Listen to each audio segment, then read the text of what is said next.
এই হচ্ছে আমাদের সম্পূর্ণ নোটিফিকেশন। আর আজকের এই ভিডিওটিতে আমরা এই নোটিফিকেশনটির শুরু থেকে শেষ পর্যন্ত একদম ধরে ধরে আমরা আলোচনা করব। প্রথমেই আমরা আলোচনা করব এই মার্কিন যুক্ত এলাকা। এই মার্কিন যুক্ত এলাকা থেকে আমরা যে দুটো গুরুত্বপূর্ণ টপিক সম্পর্কে বা যে দুটো গুরুত্বপূর্ণ বিষয় সম্পর্কে জানতে পারবো সেটা হচ্ছে পিপিআর এবং পিপিএস। আমরা এখান থেকে জানতে পারবো যে পিপিআর কথার অর্থ কী, পিপিএস কথার অর্থ কী, কোনটার জন্য আবেদন করলে নম্বর বাড়ে, কোনটার জন্য আবেদন করা উচিত, এই কয়েকটা বিষয় আমরা এখান থেকে আলোচনা করব। এবং আবেদন করলে সত্যি বা আদেও কি নম্বর বাড়ে না কমে, প্রত্যেকটা বিষয় আমরা এখান থেকে আলোচনা করব। এবং তারপরে আমরা আলোচনা করব যে অনলাইনের মাধ্যমে আমাদের এই আবেদন প্রক্রিয়া কবে থেকে শুরু হবে, লাস্ট ডেট কবে, আবেদন ফিস কত, প্রত্যেকটা বিষয়। তো যাই হোক, যেমনটা আমরা বললাম যে এই মার্কিন যুক্ত এলাকা প্রথমে আমরা আলোচনা করব। তো দেখো এখান থেকে কি বলছে it is hereby notified that students may apply online for their post publication. দেখো তোমাদের সামনে আমি মার্কিং করছি, পোস্ট পাবলিকেশন রিঅ্যাসাইনমেন্ট অর্থাৎ পিপিআর। তাহলে পিপিআর এর ফুল ফর্মটা হচ্ছে পোস্ট পাবলিকেশন রিঅ্যাসাইনমেন্ট।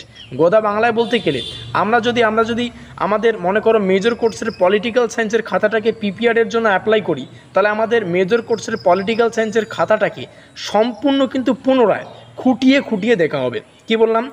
সম্পূর্ণ খাতাটাকে আমাদের পুনরায় কিন্তু খুঁটিয়ে দেখা হবে। এটাই হচ্ছে আমাদের পিপিআর কথার অর্থ। পরবর্তী লাইনে বলছে দেখো অ্যান্ড এবং পোস্ট পাবলিকেশন সিক্রেটিনি, যার অর্থ হচ্ছে পিপিএস মানে পোস্ট পাবলিকেশন সিক্রেটিনি। গোদা বাংলায় বলতে গেলে আমরা মনে করো এক দাগে কোনো একটা প্রশ্নের উত্তর করেছি, যেই প্রশ্নটির ধার্য নম্বর ছিল 5 নম্বর বা 6 নম্বর ধরো, ঠিক আছে, যেহেতু আমাদের সিলেবাসে 6 নম্বরের প্রশ্ন রয়েছে। তো মনে করো আমরা কোনো একটা দাগের, এখানে এক দাগ বা যে কোনো একটা দাগের আমরা 6 নম্বরের একটা প্রশ্ন উত্তর করেছি এবং সেই প্রশ্নের উত্তরে আমাদের 6 নম্বর না দিয়ে 5 নম্বর দেওয়া হয়েছে কিংবা 6-এর থেকে কম নম্বর দেওয়া হয়েছে। তো সেক্ষেত্রে আমরা যদি পিপিএসের জন্য আবেদন করি, তাহলে আমাদের এই যে প্রশ্নটা, এই প্রশ্নটার উত্তরটিকে আমাদের আবার খুঁটিয়ে পড়া হবে, জাস্ট এই দাগের প্রশ্নের উত্তরটা। এবং স্যারেরা ভালো করে দেখবেন যে এই 6 নম্বরের প্রশ্নটার জন্য এই স্টুডেন্টটাকে আমরা 5 নম্বর দিয়েছি, আদৌ কি এই স্টুডেন্টটা 6 নম্বরের মধ্যে 5 নম্বর পেতে পারে বা কিংবা তার থেকে বেশি পেতে পারে, তারা কিন্তু এই বিষয়টা খুঁটিয়ে দেখবেন। তাহলে বোঝাতে পারলাম অবশ্যই। তাহলে পিপিআর যেটার অর্থ হচ্ছে আমরা যদি মেজর কোর্সের বাংলা কিংবা মেজর কোর্সের পলিটিক্যাল সায়েন্সের খাতাটাকে পিপিআরের জন্য আবেদন করি, সেক্ষেত্রে আমাদের সেই খাতাটাকে পুনরায় একদম শুরু থেকে শেষ পর্যন্ত ধরে কিন্তু খুঁটিয়ে দেখা হবে সম্পূর্ণ। আর পিপিএস যার অর্থ হচ্ছে কোনো একটা নির্দিষ্ট দাগের প্রশ্ন যদি 10 নম্বরের হয়, সেখানে যদি তোমাকে 7 নম্বর দেওয়া হয়, তাহলে স্যারেরা কিন্তু আবার দেখবে যে এই স্টুডেন্টটা এই 10 নম্বরের জন্য যে তাকে 7 নম্বর দেওয়া হয়েছে, আদৌ কি সে 7 পাওয়ার যোগ্য, নাকি তার থেকে বেশি পাওয়ার যোগ্য, নাকি তার থেকে কম পাওয়ার জন্য। কেন আমি বললাম যে তার থেকে কম পাওয়ার যোগ্য? বিষয়টা হচ্ছে এটাই, দেখো পিপিএস করো কিংবা পিপিআর করো, 75% ক্ষেত্রে দেখা যায় 75% হারে, মানে প্রত্যেকটা ছাত্রছাত্রীর মধ্যে 75% হারে কিন্তু ছাত্রছাত্রীদের এমনও হয় 2 থেকে 3 নম্বর কিন্তু অটোমেটিক বেড়ে যায়। সেটা পিপিআর করুক পিপিএস করুক, 2 থেকে 3 নম্বর কিন্তু অটোমেটিক বেড়ে যায়।